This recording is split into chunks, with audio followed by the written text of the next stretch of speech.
दोस्तों, एक शिक्षक जो राष्ट्र निर्माता है या वास्तव में व्यवस्थाओं का सबसे उपेक्षित हिस्सा बनकर रह गया है। आज जब हम एक उभरते हुए भारत में एक नए भारत की बात करते हैं तो हमारे कानों में बड़ी शान से गूंजता है कि भाई गुरु गोविंद दो खड़े। लेकिन हकीकत के धरातल पर उतरते हैं तो क्या आज समाज और हमारी व्यवस्थाएं सच में गुरु को वो स्थान दे रही हैं? आज एक युवा जिसने अपनी आंखों में राष्ट्र के भविष्य को संवारने का सपना सजाया है, भाई उसने बीएड एमएड जैसी डिग्रियों पर लाखों खर्च कर दिए और वो खुद को अब एक चौराहे पर खड़ा हुआ पा रहा है।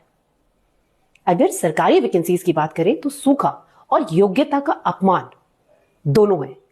एक तरफ सरकारी क्षेत्र में जहां वेतन तो सम्मानजनक है, लेकिन वहां प्रवेश पाना ऊंट के मुंह में जीरे के समान हो गया है। हाल ही में अगर 2025-26 की बात करूं तो आंकड़ों के अनुसार ही भारत के 18 राज्यों और केंद्र शासित प्रदेशों में लगभग 4 लाख शिक्षकों के पद खाली पड़े हैं। और अगर उत्तर प्रदेश की बात करूं तो जैसे बड़ा राज्य है ये, यहां पर 2 लाख से ऊपर का आंकड़ा है। और विडंबना तो देखिए, एक तरफ स्कूली शिक्षकों की कमी जूझ रही है, वहीं दूसरी तरफ योग्य अभ्यर्थी सड़कों पर नियुक्तियों के लिए संघर्ष भी कर ही रहे। जब सरकारी दरवाजे बंद हो जाते हैं तो ऐसे में बताइए ये लोग क्या करते हैं? क्या रास्ता बचता है? भाई बचता है प्राइवेट स्कूल। हाँ, वहां नौकरी कर लो ना, वहां तो नौकरियों के अंबार है। और कड़वा सच भी यही है कि मजदूरों से कम मोल है शिक्षकों का। प्राइवेट स्कूल की चकाचौंध वाली इमारतों के पीछे एक ऐसा कड़वा सच छिपा है जिसे समाज अक्सर अनदेखा कर रहा है। आपने सही कहा, आज एक दिहाड़ी मजदूर भी 700 से 1000 रुपए प्रतिदिन कमाता है और महीने में 20 से 25 हजार रुपए भाई सुरक्षित कर लेता है। लेकिन कई तथाकथित बड़े प्राइवेट स्कूलों में एक उच्च शिक्षित शिक्षक जो होता है ना, टीचर जो होता है, वो 8 से 12 हजार रुपए की वसूली तनख्वाह पर काम करता है, वो भी मजबूर होकर। ये केवल टीचर का आर्थिक शोषण नहीं है, ये उसका बौद्धिक अपमान भी है।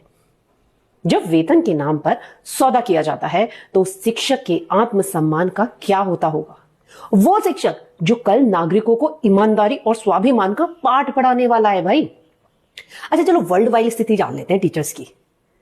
अगर हम विकसित देशों से अमूमन अपनी तुलना करते ही रहते हैं तो हमें यह समझ में आता है कि यार वो विकसित है, भला क्यों? जर्मनी जैसे देश जहां पर शिक्षकों की शुरुआती वेतन लगभग $70,000 यानी करीब 58 लाख पर ईयर सालाना, यहां से तो शुरुआत होती है जी उनकी। वहां शिक्षक होना गर्व और प्रतिष्ठा की बात है। फिनलैंड की बात करूं तो यहां शिक्षक बनना डॉक्टर और इंजीनियर बनने से भी कठिन बताया जाता है। केवल टॉप 10% ग्रेजुएट्स जो होते हैं वही टीचिंग कार्य जो है कर सकते हैं, उन्हें ही चुना जाएगा, उन्हें पूरी स्वायत्ता और सम्मान ये दिया जाता है अगर वो टीचर है तो। सिंगापुर की बात कर लो चलो, यहां गवर्नमेंट टीचर्स को पेशेवर विकास पर भारी निवेश करती है और उसका वेतन जो प्राइवेट सेक्टर है उनके पेशेवरों के बराबर रखती है। इन देशों ने समझ लिया है कि अगर आप शिक्षा पे खर्च नहीं करेंगे तो आपको अज्ञानता की भारी कीमत चुकानी पड़ेगी। और अब एक शोषित मन क्या एक महान नागरिक बना पाएगा? एक स्कूल केवल ईंटों से नहीं, असाधारण शिक्षकों से बनता है। एक ऐसा टीचर जिसके पास धैर्य भी हो, ज्ञान भी हो और सबसे महत्वपूर्ण बात, एक शांत और संतुष्ट मन हो।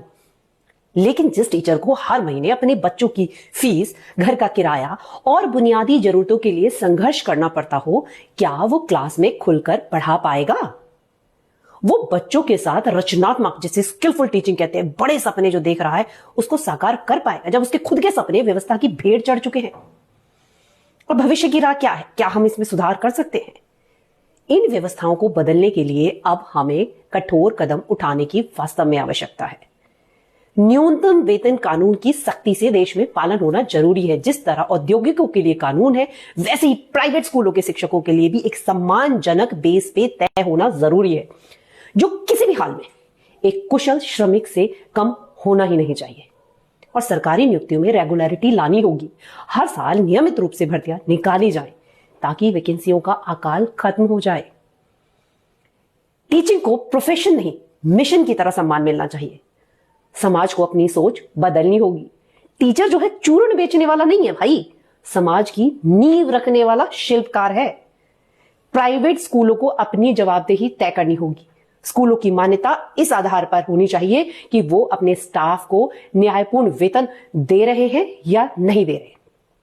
अगर आज हमने टीचर्स की इस दयनीय स्थिति को नहीं सुधारा तो आने वाले समय में कोई भी मेधावी ब्रिलियंट स्टूडेंट टीचर नहीं बनना चाहेगा।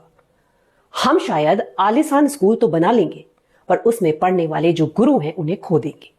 एक मां के तौर पर, एक नागरिक के तौर पर हम कभी भी अपने बच्चे को इस पेशे में भेजने और इसकी योग्यताओं का मोल नहीं दे पाएंगे। साफ मना कर देंगे, भाई टीचर नहीं बना। अब निश्चित ही समय आ चुका है कि हम अपनी व्यवस्थाओं से सवाल पूछें कि एक शिक्षक की पेट और उसके सम्मान की बात क्या आपकी व्यवस्था नीतियों के एजेंडे में है या नहीं। और ये सवाल आप अपने आप से भी पूछिए। जय हिंद, जय भारत दोस्तों।